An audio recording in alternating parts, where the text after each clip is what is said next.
I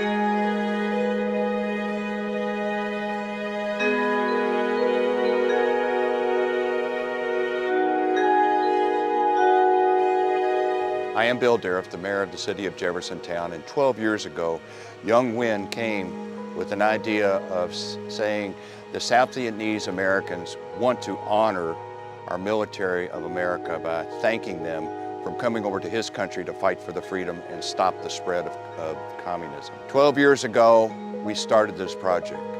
It has been a labor of love because these men and women came to another country to say, we care.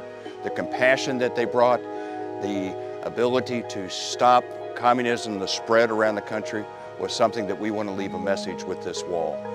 The Tryon Monument, the great gratitude of the people from Vietnam, is something that we as Americans can greatly appreciate. This is the first time I can remember of this magnitude that another country is coming to our country and saying, we want to build something to thank you for what you did. The building of this took that long, partly because we had COVID, but we ordered the granite from Vietnam. When Nguyen asked me if he could bring it from Vietnam rather than buy American, I said, it means more to us that you bring something from your country to dedicate to our men and women who fought for the freedom than it would be from our country. So as you go down the wall and read all the glass panels, you'll get the feeling of what it's like to live in a communist country, what it's like to flee from a communist country, and what it's like to have other countries help your country. My name is Dũng Nguyễn, and I'm founder and chairman of the board of Tryon Foundation.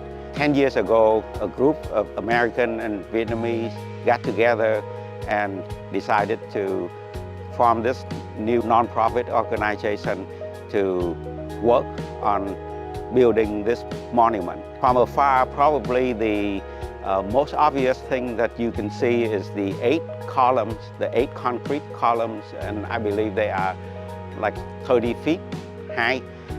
These 8 columns represent the 8 countries that fought together during the war to fight communism. The columns have the shape of bamboo trees, and you can see that most obvious during the night when the lights are on. Bamboos have special meaning in the Vietnamese culture. Bamboo trees, rows of bamboo trees, a lot of time can be thought of as a fence protecting a village. And so in the morning, with the morning sun rising, these 8 columns face the rising sun, and they represent the soldier protecting the village. All of the granite that you see around here, like the mayor said, was brought from Vietnam. You may have heard the people talk about every Vietnam veteran left a piece of themselves in Vietnam.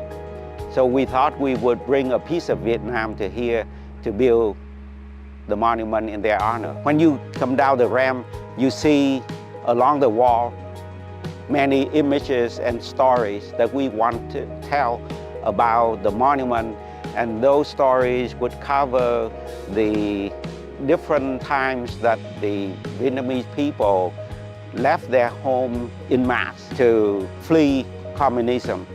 And you also see stories about courage, compassion, how the Vietnamese and Americans fought together during the war. At the end of the ramp, you see a lot of images of refugees leaving Vietnam, being rescued by the U.S. Navy. Part of this monument is also a tribute to the American sailors who rescued many, many thousand refugees on high sea, and to the American people who opened their arms to receive millions of Vietnamese refugees and immigrants in the decades after the war.